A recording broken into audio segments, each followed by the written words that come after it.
السلام علیکم۔ اس وقت کھٹمنڈو کے حالات نہایت خراب ہو چکے ہیں، یہاں تک کہ پارلیمنٹ اور وزیر اعظم کے گھر کو بھی جلا دیا گیا ہے۔ نوجوان سڑکوں پر شدید احتجاج کر رہے ہیں۔ سیاستدانوں کے گھروں سے پیسہ نکال کر ہوا میں اڑا دیا گیا ہے۔ پورے شہر میں ہنگامے ہو رہے ہیں اور نیپال کی حکومت ہل کر رہ گئی ہے۔ نیپال کے وزیر اعظم کے پی شرما تھے، جو اس وقت استعفیٰ دے چکے ہیں۔ پوری کابینہ غائب ہے۔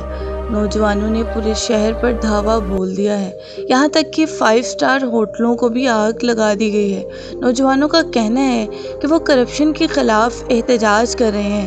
اس احتجاج کے دوران اب تک 20 سے زائد نوجوان قتل کیے جا چکے ہیں۔ سیاستدانوں کے گھروں کو بھی آگ لگا دی گئی ہے۔ کھٹمنڈو کی سڑکیں میدان جنگ کا منظر پیش کر رہی ہیں۔ کچھ رپورٹس کے مطابق کے پی شرما ملک چھوڑ کر بھاگ گئے ہیں۔ ان نوجوانوں کی نسل کو جنریشن زی کہا جاتا ہے، یعنی جو سال 2000 میں پیدا ہوئے تھے، اب جوان ہو چکے ہیں۔ نوجوانوں کا کہنا ہے کہ یہ احتجاج کرپشن کے خلاف ہے، جو سیاستدان اور ان کے بچے کر رہے تھے۔ اس کے علاوہ احتجاج کی ایک بڑی وجہ سوشل میڈیا پر پابندی بھی تھی، لیکن سوچنے کی بات یہ ہے کہ یہ سب اچانک کیسے ہوا؟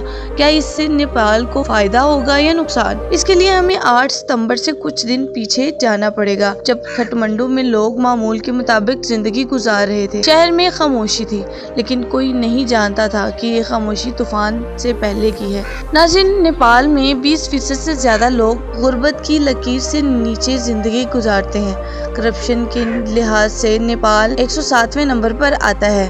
یہاں سوشل میڈیا کا استعمال بہت زیادہ ہے۔ کچھ عرصے سے سیاستدانوں کے بچوں نے سوشل میڈیا پر اپنی عیاشی کی زندگی دکھانا شروع کی، جو وائرل ہوگی۔ اس کے بعد جزی گروپ نامی نوجوانوں کے گروپ نے ان بچوں کے خلاف سوشل میڈیا پر مہم شروع کر دی۔ 4 ستمبر 2025 کو اس گروپ نے کرپشن کے خلاف انقلاب کا اعلان کیا۔ یہ گروپ بغیر کسی لیڈر کے صرف سوشل میڈیا پر موجود ہے، لیکن اس نے پورے ملک میں آگ لگا دی۔ اسی وجہ سے جس کے ذہن میں آیا وہ کرنے لگا۔ حکومت نے 4 ستمبر کے بعد سوشل میڈیا پر پابندی لگا دی، جس سے ان لوگوں کا روزگار متاثر ہوا جو فیس بک اور دوسرے پلیٹ فارم سے کما رہے تھے۔ اس کے بعد غصہ اور بڑھ گیا اور 8 ستمبر کو ہزاروں لوگ سڑکوں پر نکل آئے۔ شدت اس حد تک بڑھ گئی کہ اپنی ہی ملک کی عمارتوں اور دکانوں کو آگ لگا دی گئی اور لوٹ مار بھی شروع ہو گئی۔ اس وقت ملک بغیر کسی وزیر اعظم کے چل رہا ہے۔ اس گروپ کا بھی کوئی لیڈر نہیں ہے۔ فوج کا کہنا ہے کہ ہم چاہتے ہیں کہ ڈائیلاگ کے ذریعے معاملات حل، ورنہ ایکشن لیں گے، کیونکہ لوٹ مار بھی شروع ہو چکی ہے۔ کیا یہ طریقہ کار درست ہے؟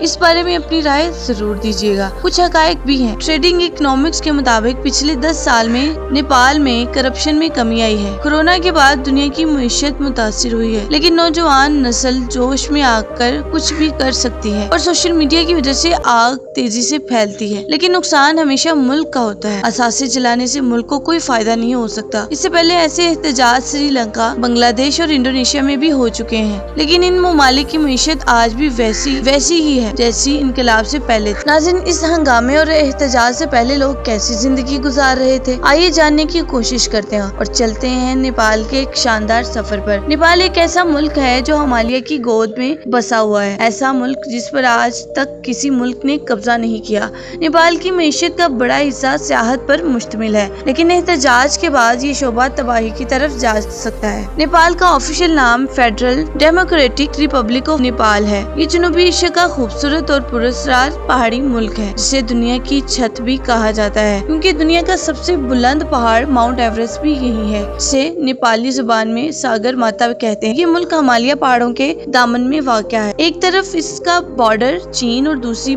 طرف بھارت سے لگتا ہے۔ 2025 کی رپورٹ کے مطابق نیپال کی آبادی 3 کروڑ 18 لاکھ کے قریب ہے، جو دنیا میں 48ویں نمبر پر آتا ہے۔ 1,47,181 مربع کلومیٹر ہے، جو دنیا میں 93ویں نمبر پر آتا ہے۔ یہ ملک تاریخ اور قدرتی خوبصورتی سے بھرا ہوا ہے۔ یہاں کی زبان نیپالی ہے، لیکن 121 زبانیں اور بھی بولی جاتی ہیں۔ یہ جنوبی ایشیا کا واحد ملک ہے جسے کبھی غلام نہیں بنایا گیا۔ نیپال کے لوگ مہمان نواز اور اپنی قدرت سے محبت کرنے والے ہیں۔ یہاں 81% ہندو، 9% بدھ مت، 5% مسلمان اور 1% مسیحی اور دیگر مذاہب کے لوگ